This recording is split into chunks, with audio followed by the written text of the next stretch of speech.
నిన్న మొన్న ఏదైతే వికారాబాద్ జరుగుతున్న సంఘటన మీరు అందరు చూసిర్రు.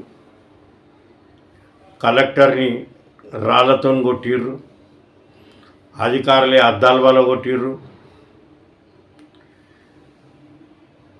వాడు సురేష్ అన్నటోడు టీఆర్ఎస్ కార్యకర్త. నేను ఈ కొడుకులు ఏదైతే లొల్లి చేస్తున్నారు, ఇంతకుముందే నేను వీడియోలలో చెప్పిన అందరికీ గులాబీ కండువ పక్కకు పెట్టి వీళ్ళు రైతుల కండువ కప్పుకొని రాష్ట్రమంతటా లొల్లి చేపించి వాళ్ళని కొట్టిపించేసి రైతులను కొట్టిరు అని పుకారాలు లేపుదామని చూస్తున్నారు. ఇవాళ కూడా చూడు, ఒక మాజీ ఎమ్మెల్యే, మాజీ మంత్రి వీళ్ళందరూ రైతుల కండవలు వేసుకొని తిరుగుతున్నారు. వాళ్ళు ఎంబడ పక్కకున్న వాళ్ళంతా బీఆర్ఎస్ కార్యకర్తలు, వాళ్ళు రైతుల కండవలు వేసుకొని ప్రభుత్వాన్ని బదనాం చేయనీకే చూస్తున్నారు. వికారాబాద్లో ఎవరైతే బీఆర్ఎస్ కార్యకర్తలు కలెక్టర్ని కొట్టిర్రో ఇప్పుడు అంతా బత్తాలు బయలు అయిపోయింది.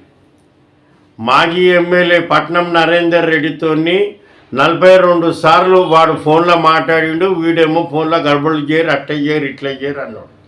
ఒకటి. ఇక రెండోది, వాడు కేటీఆర్తో 6 సార్లు మాట్లాడిండు ఢిల్లీకి. ఆ ఢిల్లీలో ఉన్నాడు, ఇడే ఎగేస్తున్నాడు. ఏమని అంటే ఢిల్లీకి కంప్లైంట్ ఇవ్వకపోయినా ఆయననే ఉంచారనుకుంటున్నాడు. యూత్లో అంత గుర్తుపట్టారు. ఏమనుకున్నాడు, కొడుక మీకు కరెక్ట్ అయిన మొగడు రేవంత్ రెడ్డి. మీకు అసలు మీరు ప్రతిదీ మీ అడుగుని కరెక్ట్ వాచ్ చేస్తున్నాడు మిమ్మల్ని, వినారా? ఒకటి. ఇక రెండోది, మిత్రులారా, గతంలో జరిగిన సంగతి అని చెప్తాను. ఇంతకుముందు ఒక విజయ్ రెడ్డి అని ఒక ఆడామె ఎంఆర్ఓని టీఆర్ఎస్ కార్యకర్త సీట్ మీదే పెట్రోల్ వచ్చేదాలుగా పెట్టిండాడు. బీఆర్ఎస్ వాళ్ళు పట్టించుకోలే.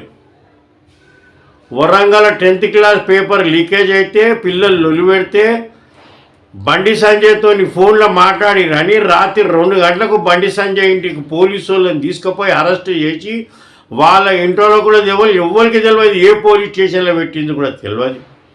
తెల్లారి రిమాండ్ చేసిర్రు, బెయిల్ దొరకలే. అమిత్ షా వస్తుందని దాని బెయిల్ దొరికింది. ఆ దినము కేటీఆర్, కేసీఆర్, హరీష్ రావు అబ్బా ఏం ఒకల వాళ్ళు కూడా మాట్లాడిర్రా. ఇవాళ ఢిల్లీలో ఉండు నువ్వు కార్యకర్తలను ఎగేస్తున్నావు, కలెక్టర్ని కొట్టుర్రు, అవి కొట్టుర్రు అని.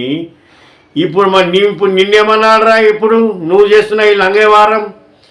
అయ్యా రాష్ట్ర ముఖ్యమంత్రి వాడు పట్నం నరేందర్ రెడ్డి గారిని 42 సార్లు మాట్లాడిన రికార్డు ఉంది కదా, వీడిని రాగానే వీణేరి వాణ్ణేరి చక్కగా జైలుకు పంపుర్రి. బండి సంజయ్కి చేస్తే ఒక కానూను, వీళ్ళకొస్తే ఒక కానూనా? ఎయిరి కొడుకులుగా తీసుకొచ్చి అందరినీ లోపటేరి. కొడుకులు ఇష్టం వచ్చినట్టు వీళ్ళు గానికే కండువలు మార్చుకుంటా రైతులను బదనాం చేస్తున్నారు. అక్కడిక్కడ పోయి గులాబీ కండువలు తీసి రైతుల కండువలు వేసుకుంటున్నారు. తమాషా చేస్తున్నారు. పోలీసులకి తప్పు రాబోయి 144 సెక్షన్ ఉన్నప్పుడు ఈ పాదయాత్రలకు, ఈ మీటింగ్లకు ఎట్టిస్తున్నారు పర్మిషన్? మీరు కూడా టీఆర్ఎస్ వాళ్ళు టెంట్ వేసంట ఆఫీసర్ అని పిలుస్తారు సార్. వీళ్ళు ఎట్లా పోతారు రాబాయ్? తమాషా అయిపోయింది ఇదంతా కథ. అందరినీ లోపల వాడేరి సకాగా అవుతారు. ఈ కొడుకులు తమాషా చేస్తున్నారు.